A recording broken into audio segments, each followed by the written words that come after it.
আপনি কি নতুন ওয়াইফাই রাউটার কিনেছেন কিন্তু বুঝতে পারছেন না কিভাবে সেটআপ করবেন? তাহলে এই ভিডিওটা আপনার জন্যই। আজ আমি দেখাবো একদম শুরু থেকে কিভাবে ওয়াইফাই রাউটার সেটআপ করতে হয়। ভিডিওটা শেষ পর্যন্ত দেখলে আপনি নিজেই রাউটার সেটআপ করতে পারবেন। তো চলুন শুরু করা যাক। রাউটার ব্যবহার করছি মার্কিউসিস ব্র্যান্ডের MR30G, আর ডিবিসি ব্র্যান্ডের অণু থাকছে যেটা জীবন অণু, এটা আমাদের আইএসপি থেকে দেওয়া হয়েছে। আমাদের দরকার হবে একটি ল্যান কেবলের, যেটা রাউটারের সাথে দেওয়া হবে। প্রথমে রাউটারের অণু পাওয়ার আপ করে নিতে হবে, তারপর ল্যান কেবল দিয়ে অণু আর রাউটার কানেকশন দিয়ে নিব।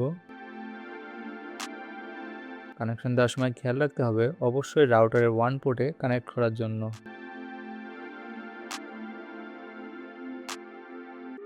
তারপর অপটিক ফাইবার প্যাচ কেবলটি অণুতে লাগাতে হবে।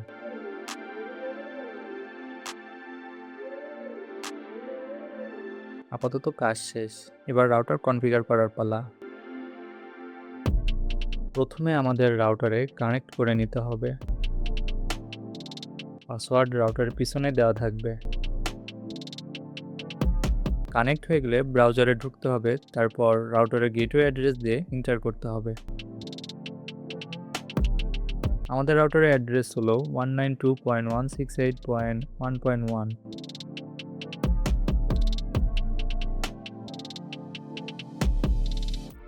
নতুন একটি ইন্টারফেস আসবে যেখানে অ্যাডমিন পাসওয়ার্ড দিতে হবে। এটা আপনার রাউটারকে সুরক্ষিত রাখবে। আমি একটি পাসওয়ার্ড দিয়ে নিচ্ছি।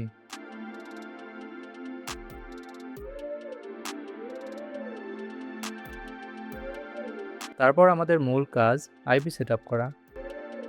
আইএসপি থেকে যে ইউজার নেম আর পাসওয়ার্ড দিয়েছে সেটা এখানে বসাতে হবে। এর জন্য এই অপশন থেকে PPPoE সিলেক্ট করতে হবে। তারপর ইউজার নেম আর পাস বসাতে হবে।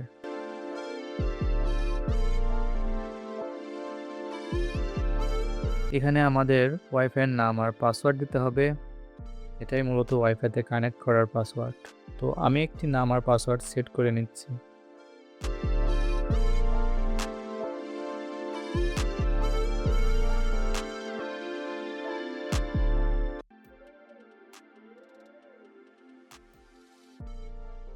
অটো আপডেট স্কিপ করে দিলাম।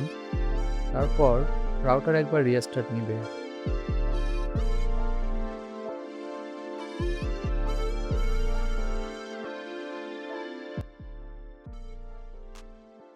রাউটার রিস্টার্ট হলে নতুন ওয়াইফাইতে কানেক্ট করুন।